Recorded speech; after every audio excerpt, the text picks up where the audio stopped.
mulai tidak benar menjadi benar kembali. Ya, itu namanya self healing. Bagaimana sih caranya? Ada beberapa hal teman-teman semuanya. Mohon disimak. Di Subban itu ada lirik yang namanya penyakit hati. Penyakit hati menjadi duri. Jadi kalau orang udah kena penyakit hati nih, jadi penyakit dalam hatinya, apapun itu, iri, benci, dengki, sombong, males, dan juga tidak semangat hidup, itu adalah penyakit hati, teman. Suka iri sama orang, suka dengki sama orang, itu adalah penyakit hati. Hidup ini terasa sendiri. Nah, kalau udah punya penyakit hati nih, kita itu terasa sepi dalam keramaian, terasa sempit dalam keluasan. Kalau orang sudah kena penyakit hati, bertingkah laku sombong, egonya naik, karena sudah tidak ada keimanan, ketenangan dalam hati dan pikiran, akhirnya yang naik hanya ego gitu loh. Iman semakin kosong, nggak ada sudah iman sama Allah, kosong imannya. Nah, itu perlu self healing. Berbicara selalu berbohong. Seperti apa contohnya? Kamu kenapa sih? Kok kayaknya mukanya sedih? Enggak, aku nggak apa-apa. Aku baik-baik aja kok. Enggak, kayaknya kamu enggak. Ayo jalan-jalan. Enggak, aku enggak butuh. Egonya sudah di depan. Akhirnya ada teman atau sahabat yang membantu, dia hiraukan. Ya, dia tidak menghiraukannya. Dia mengabaikannya. Itu kalau orang sudah kena penyakit hati, teman-teman. Simpelnya sih gitu. Cuma sekarang kan bahasanya gaul gitu kan. Bahasa gaul itu maksudnya self healing lah gitu.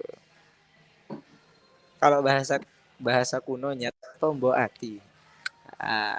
Tombo ati. Apa itu tombo ati? Obatnya hati. Karena sekarang sudah zaman mulai berkembang, akhirnya muncullah bahasa yang lain yang bernama self healing gitu, teman-teman.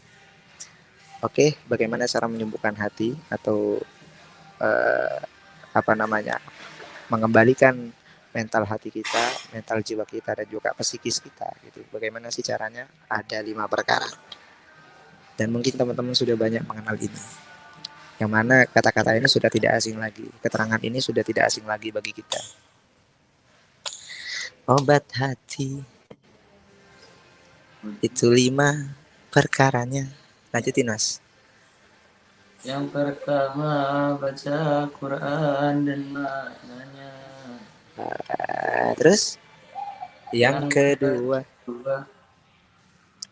salat malam dirikanlah. Dan malam dirikanlah. Yang Ketiga, ketiga, berkumpullah dengan orang soleh. Yang keempat, apa yang keempat? Apa lupa? Yang keempat apa ya? Saya juga lupa nih. Coba ulang dari awal. Obat hati itu 5 perkaranya.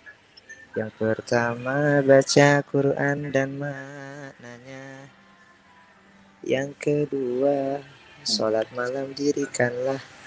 Yang ketiga berkumpullah dengan orang soleh. Yang keempat perbanyaklah berpuasa.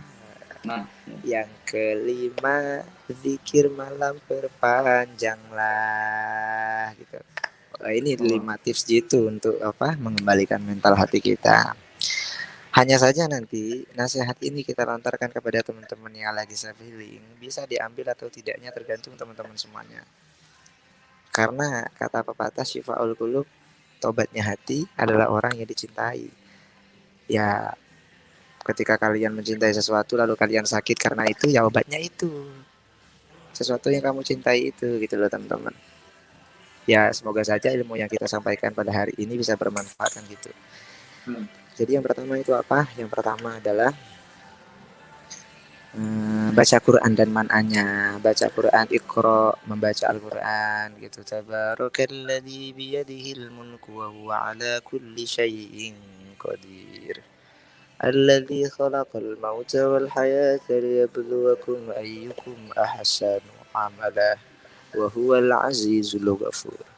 Jadi baca Al-Quran bukan hanya sekedar kita membaca, tapi juga kita menelaah makna Al-Quran itu, apa yang terkandung dalam Al-Quran itu maksudnya apa.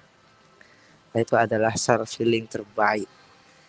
Ya, intinya apa? Udzkurullah, ingat kepada Allah. Allah. Jadi yang pertama baca Quran dan maknanya. Yang kedua sholat malam dirikanlah. Sholat malam ini teman-teman manfaatnya banyak.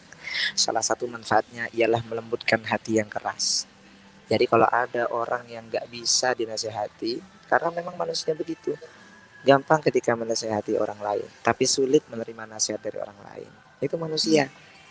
Manusia begitu. Ketika kita ada salah, kita dinasehati sama orang, berat hati kita itu.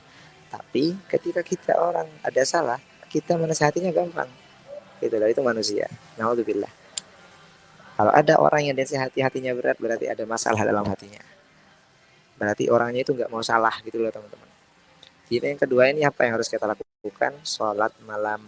Allah Subhanahu wa taala berfirman di dalam Al-Qur'an, "Wa minal laili fatahajjad bihi nafilatan lak asa ayyab'atsaka rabbuka maqaman mahmuda." Yang lagi terpuruk, hambaku yang lagi down, hambaku yang lagi sakit hati, hambaku yang psikisnya kena, hambaku yang lagi patah hati, mentalnya kena mental ya kalau bahasa zaman sekarang. Sholat malam.